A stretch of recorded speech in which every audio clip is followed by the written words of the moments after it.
না আপনাদের সদিচ্ছা কেন দর্শনগুলোকে ঠেকাতে পারলো না? তারা বলছে আমাদের সদিচ্ছা কেন দর্শনগুলোকে ঠেকাতে পারলো না। আমি তাদের পাল্টা প্রশ্ন করছি, তাদের সামাজিক উত্তর দিচ্ছি। আমি আগে প্রশ্নটি করে নেই, তাদের সামাজিক আন্দোলন কেন পারেনি সেটিকে বন্ধ করতে। মাদ্রাসা ছাত্র বিএস কলেজ ছাত্রীদের হাড্ডাহাড্ডি লড়াইয়ের আজকে দ্বিতীয় নম্বর পর্ব। আপনার গেতাতে বলছি এই পর্যন্ত যতগুলো দর্শনের বিচার হয়েছে, সবগুলো গণমাধ্যমে না আসলে তনু হত্যার মতো অসংখ্য দর্শনের ঘটনা আমাদের আড়ালাই থেকে যদি জনগণ সচেতন নয় সেটা প্রচার না করছে। আজকের পর্বে পুরাই জ্বলে উঠবে মাদ্রাসা ছাত্ররা, কলেজ ছাত্রীরাও কম নয়। যে বক্তব্য শুনলে আপনাদের রক্ত পর্যন্ত গরম হয়ে যাবে। আপনার কোশ্চেন, এটা তো বায়োলজি ক্লাস, আপনি আমাকে কোশ্চেনটা করেন। আপনি যখন বিভিন্ন উদাহরণ টেনে এই জিনিসটিকে নিয়ে আসেন, তখন কেন আপনি এটিকে প্রাধান্য দিচ্ছেন না, যেটি একটি মস্তিষ্ক হিসেবে কাজ করছে জাতির জন্য? আচ্ছা ধন্যবাদ। তাহলে আমি তাদেরকে কোশ্চেন করে যাই, আপনারা প্রত্যেক মানুষের মস্তিষ্কে কিভাবে রাজনৈতিক সদিচ্ছার মাধ্যমে সহিংস উগ্রবাদ দমন করার চিন্তাধারা ঢুকিয়ে দিবেন, এগুলো আপনারা উত্তর দিয়ে দেবেন মানে স্পিকার। আসসালামু আলাইকুম ভিউয়ার্স, আশা করি আপনারা সবাই ভালো আছেন। নতুন ভিডিওতে সবাইকে আবারও স্বাগতম। ভিউয়ার্স, এখানে বেশি কথা বলে সময় নষ্ট করব না, ডাইরেক্টলি আমরা ভিডিও ফুটেজে চলে যাব, কারণ ওখানে মাদ্রাসা ছাত্র বিএস কলেজ ছাত্রীদের হাড্ডাহাড্ডি লড়াই চলতেছে এবং রক্ত গরম করা কিছু বক্তব্য কথা শোনাবে মাদ্রাসা ছাত্ররা এবং কলেজ ছাত্রীরা কম নয়। যে বক্তব্যটি শুনলে আপনাদের রক্ত গরম হয়ে যাবে। চলুন ফার্স্টে আমরা কলেজ ছাত্রীরা কিভাবে হুমকা দিতেছে এই বক্তব্যটি শুনে আসি। মাননীয় স্পিকার, আজকে তার 10 টাক অস্ত্র মজুদের কথা বলছেন। মাননীয় স্পিকার, তাদের জ্ঞাতার্থে বলছি এই 10 টাক অস্ত্র কারা এনেছিল? আপনারা এনেছিলেন, ভুলে গেছেন সেটি? আপনারা এনেছিলেন মাননীয় বিরোধী দল, আপনারা এনেছিলেন। মাননীয় স্পিকার, তারা বলে গেলেন আমাদের সংজ্ঞায়নে ভুল। আমরা কেন দমনকে আমরা নিয়ন্ত্রণ বলেছি? মাননীয় স্পিকার, দমনকে নিয়ন্ত্রণ বলেছি এই জন্য জঙ্গিবাদ এবং সহিংস উগ্রবাদ কখনো সম্পূর্ণরূপে নির্মূল সম্ভব নয়, এবং তারা নিজেরাও কখনো সামাজিক সচেতনতা দিয়ে সেটিকে সম্পূর্ণরূপে নির্মূল করতে পারবে না। এটি একটি বৈশ্বিক সমস্যা, যেহেতু বৈশ্বিক সমস্যা নির্মূল করা সম্ভব নয়, তাই আমরা নিয়ন্ত্রণের কথা বলছি মাননীয় স্পিকার, যেন অধিকাংশে নিয়ন্ত্রণ হয়ে আসে।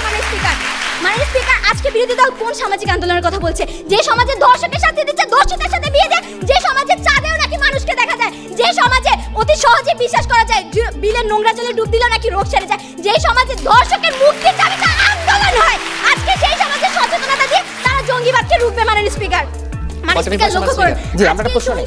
আচ্ছা আপনাদের সদিচ্ছা কেন দর্শনগুলোকে ঠেকাতে পারলো না?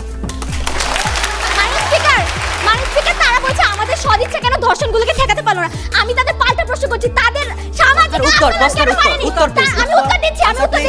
আমি আগে প্রশ্নটি করে নেই, তাদের সামাজিক আন্দোলন কেন পারেনি সেটিকে বন্ধ করতে। তাদের সামাজিক আন্দোলন আপনার গেতাতে বলছি এই পর্যন্ত যতগুলো দর্শনের বিচার হয়েছে, সবগুলো গণমাধ্যমে না আসলে তনু হত্যার মতো অসংখ্য দর্শনের ঘটনা আমাদের আড়ালাই থেকে যদি জনগণ সচেতন নয় সেটা প্রচার না করছে। এই কথাটাই বলছি। আজকে এই যে এত শতাধিক মিডিয়া চলছে, শতাধিক টিভি চ্যানেল আছে, মাননীয় স্পিকার, এই সদিচ্ছাটি কার ছিল? এটি সদিচ্ছাটি ছিল প্রধানমন্ত্রী শেখ হাসিনা। না হলে মাননীয় স্পিকার শুধু বিটিভি থাকতো, আর কোনো টিভি চ্যানেল থাকতো না। মাননীয় স্পিকার, এখন তারা বলছেন যে তারা কি বলে গেলেন? মাননীয় স্পিকার, সামাজিক আমাদের রাজনৈতিক সদিচ্ছা কেন সেটি দমন করতে পারেনি ধর্ষণগুলোকে। মাননীয় স্পিকার, দমন করতে পারেনি, তাদের সামাজিক আন্দোলনও পারেনি। তাদের সামাজিক আন্দোলন ধর্ষকের মুক্তির দাবিতে হয়। মাননীয় স্পিকার, সেখানে আমরা তাও বিচার করছি। মাননীয় স্পিকার, লক্ষ্য করুন, আজকে এই সহিংস উগ্রবাদ জঙ্গিবাদ কোনো সামাজিক কোনো ব্যাপার না, এটি একটি বৈশ্বিক সমস্যা। এখন মাননীয় স্পিকার, এই বৈশ্বিক সমস্যাকে আমরা কিভাবে মোকাবেলা করব? বৈশ্বিক সমস্যা আন্তর্জাতিক চাপ প্রয়োগ করে মোকাবেলা। ভিডিওটা স্কিপ না করে ফুললি দেখতে থাকুন, সামনে কিন্তু আগুন লেগে যাবে। সন্ত্রাসবাদ জঙ্গিবাদ মোকাবেলায় বাংলাদেশের পাশে আছে যুক্তরাষ্ট্র। মাননীয় স্পিকার, শুধু তাই নয়, চীন, ভারত বাংলাদেশকে সহযোগিতা করবে। ঠিক এই জায়গাটিতে মাননীয় স্পিকার আমরা কিভাবে সামাজিক আন্দোলন দিয়ে এই বৈশ্বিক সমস্যাটি দূরীভূত করব তারা আজকে যেন বলে যায়। মাননীয় স্পিকার, আমরা আসি সহিংস উগ্রবাদের কিছু কারণের দিকে। একজন বেকার যখন কোনো কাজ না পেয়ে নিজের চাহিদাগুলো পূরণ করতে চায়, তখন কিন্তু সহিংস উগ্রবাদের সে জড়িয়ে পড়ে। 500 টাকার বিনিময়ে সে কিন্তু নানা ধরনের সহিংস কর্মকাণ্ডে জড়িয়ে পড়তে পারে। তার কারণে মাননীয় স্পিকার, আমাদের আওয়ামী লীগ তাদের একাদশ জাতীয় সংসদ নির্বাচনে ইশতেহারে অঙ্গীকার করেছে তারা দেশের বেকারের হার 13% নামিয়ে আনবে। মাননীয় স্পিকার, শুধু তাই নয়, তারা বিভিন্ন ধরনের প্রকল্প নিয়েছে, একটি বাড়ি একটি খামার এবং ঋণ সুবিধা সহ অন্যান্য আরো প্রকল্প। মাননীয় স্পিকার, লক্ষ্য করুন, গত 18 জুন ডিবেট ফর ডেমোক্রেসি সম্প্রীতি মানুষের জন্য ফাউন্ডেশন আয়োজনে সহিংস উগ্রবাদ প্রতিরোধ এবং আন্তঃধর্মীয় সম্প্রীতি সংলাপে সহিংস উগ্রবাদ প্রতিরোধে 10টি সুপারিশ করা হয়। এর মধ্যে দ্বিতীয়টি ছিল সরকারকে অন্যান্য রাজনৈতিক দলগুলো থেকে সহিংস উগ্রবাদ ও জঙ্গিবাদ পৃষ্ঠপোষকতায় ঐকমত্য ভিত্তিতে কৌশল ঠিক করা, আইএসের পৃষ্ঠপোষকতায় জঙ্গিদের পরাশক্তি সম্পন্ন দেশগুলোকে সম্পৃক্ততা বন্ধ করা এবং রাজনৈতিক চাপ এবং আন্তর্জাতিক চাপ প্রয়োগ করা। এই আন্তর্জাতিক চাপ প্রয়োগ করা কিভাবে শেষ করতে হবে। সঠিক বিবেচনা বলতে চাই, যে সভ্যতার সহিংস উগ্রবাদের আধার খননে আবছা ছিল এতকাল, তাকে সঠিক আলোর পথ দেখাতে ক্রমেই প্রয়োজন রাজনৈতিক সদিচ্ছা। তার আজকের প্রস্তাবটি যেন সর্বসম্মত গৃহীত হয়। কলেজ ছাত্রীদের হুঙ্কার শুনে কি আপনারা ভয় পাইছেন? এখানে ভয় পাওয়ার কিছুই নেই। এখন আপনারা মাদ্রাসার ছাত্র মুখ থেকে অগ্নিঝরা বক্তব্য শুনবেন, যে বক্তব্য শুনলে নাকি রক্ত গরম হয়ে যাবে। স্পিকার, প্রথমে শুরু করতে চাই সরকারি দলের প্রথম বক্তার উক্তি দেওয়া। স্পিকার, তিনি বলে গেলেন যে রাজনৈতিক সদিচ্ছা প্রয়োগ করার মাধ্যমে তিনি জনগণকে সম্পৃক্ত করবেন, আজকে দেশের আলেম উলামাদেরকে সম্পৃক্ত করবেন, এবং যারা সহিংস উগ্রবাদে লিপ্ত হচ্ছে এবং যারা করছে তাদেরকে মাননীয় স্পিকার সদিচ্ছা আওতায় আইনে তাদেরকে মাননীয় স্পিকার সহিংস উগ্রবাদ মুক্ত করবেন। তো সেই ক্ষেত্রে কথা হচ্ছে, আপনি যখন এই সদিচ্ছা বাস্তবায়ন করতে যাবেন তখন আপনি সদিচ্ছার অংশটুকু সেই সমাজের সেই অংশটুকুই গ্রহণ করবে যারা আপনার রাজনৈতিক মতাদর্শের উপর নির্ভরশীল এবং আনুগত্যশীল। কিন্তু যারা আপনার রাজনৈতিক মতাদর্শের উপর আনুগত্যশীল নয় তারা কিন্তু কোশ্চিনকালে আপনাদের এই সদিচ্ছা গ্রহণ করবে না।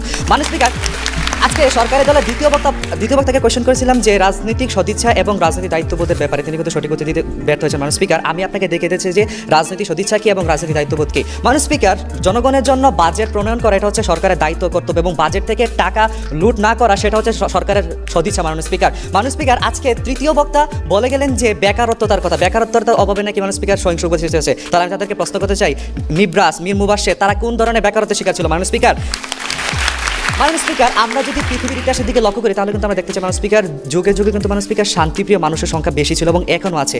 কিন্তু কেন মাননীয় স্পিকার তারপরে সহিংস উগ্রবাদ পুরো পৃথিবীতে ছড়িয়ে যাচ্ছে? মাননীয় স্পিকার, ঠিক এখানে একটা গ্যাপ আছে। মাননীয় স্পিকার, কেন হচ্ছে যে একটা মাইনরিটি গ্রুপ থাকে যারা কিনা মাননীয় স্পিকার এক ধরনের আইডিওলজি বা এক ধরনের প্রক্রিয়ার মধ্যে দিয়ে যায়, এবং তারা কোন প্রক্রিয়ার মধ্যে দিয়ে যাচ্ছে, দ্যাট ইজ ক্রিটিক্যাল। মাননীয় স্পিকার, এই ক্ষেত্রে আমার আজকে দলীয় প্রধান যেই জিনিসগুলো কারণগুলো উল্লেখ করে গেছেন মাননীয় স্পিকার, সেইগুলোই কিন্তু সহিংস উগ্রবাদের দিকে মানুষকে ধাবিত করছে। মাননীয় স্পিকার, এবার একটি তুলনামূলক বিশ্লেষণ করি। মাননীয় স্পিকার, 20 অগাস্ট 2017 অষ্টম জাতীয় বিতর্ক বিকাশ প্রতিযোগিতা চূড়ান্ত পর্ব অনুষ্ঠানে আমাদের সাবেক পুলিশ মহাপরিদর্শক AKM শহীদুল হক বলেছিলেন, জঙ্গিবাদ নির্মূল করতে এ পর্যন্ত আমরা 23টি অভিযান পরিচালনা করেছি, কিন্তু পুরোপুরি নির্মূল করতে পারেনি সামাজিক অঙ্গীকার অভাবে। তথ্যসূত্র চ্যানেল আই।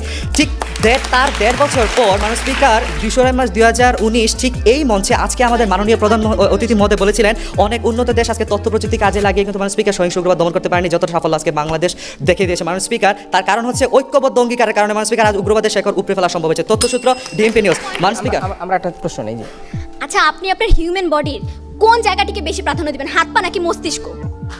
মাননীয় স্পিকার, আজকে মস্তিষ্ক হচ্ছে রাজনৈতিক সদিচ্ছা, সেটি তাকে বুঝতে হবে। আপনি কি এই জায়গায় আজকে মস্তিষ্ক হচ্ছে রাজনৈতিক আপনার সদিচ্ছা। কোশ্চেন, এটা তো বায়োলজি ক্লাস, আপনি আমাকে কোশ্চেনটা করেন। এই যে আপনি যখন বিভিন্ন উদাহরণ টেনে এই জিনিসটিকে নিয়ে আসেন, তখন কেন আপনি এটিকে প্রাধান্য দিচ্ছেন না, যেটি একটি মস্তিষ্ক হিসেবে কাজ করছে জাতির জন্য? আচ্ছা, ধন্যবাদ। তাহলে আমি তাদেরকে কোশ্চেন করে যাই, আপনারা প্রত্যেক মানুষের মস্তিষ্কে কিভাবে রাজনৈতিক সদিচ্ছার মাধ্যমে সহিংস উগ্রবাদ দমন করার চিন্তাধারা ঢুকিয়ে দিবেন, এগুলো আপনি উত্তর দিয়ে দেবেন। মাননীয় স্পিকার, পরিশেষে আজকে যদি সরকারি দলকে কোয়েশ্চেন করি যে সরকারি দল এই যে ধর্মীয় উন্মাদনা, সাম্প্রদায়িকতা এবং উগ্রবাদ যে হয়েই চলেছে, এগুলো আপনারা কিভাবে শুধুমাত্র রাজনৈতিক সদিচ্ছার মাধ্যমে দমন করবেন? হয়তো উত্তর বলবেন, হজরত, যে দেশে রাজনীতি সদিচ্ছার আশ্রয় নিয়ে বালিশের মূল্য 1320 টাকা এবং তা বাহনের মূল্য 720 টাকা পর্যন্ত করা যায়, সে দেশে রাজনীতি সদিচ্ছার মাধ্যমে সব কিছু সম্ভব। মাননীয় স্পিকার, আজকে আমি তাদেরকে আরো স্পষ্ট করে বলে যাই, তিনি আজকে মস্তিষ্কের কথা বলেন। ঠিক আছে, আপনারা প্রত্যেক সমাজের ঘরে ঘরে গিয়ে রাজনৈতিক সদিচ্ছা দিয়ে মস্তিষ্ক ক্লিন করে তাদেরকে সহিংস উগ্রবাদ মুক্ত করেন। মাদ্রাসা ছাত্ররাও কিন্তু কম নয়, তারাও কিন্তু দেখিয়ে দিলেন।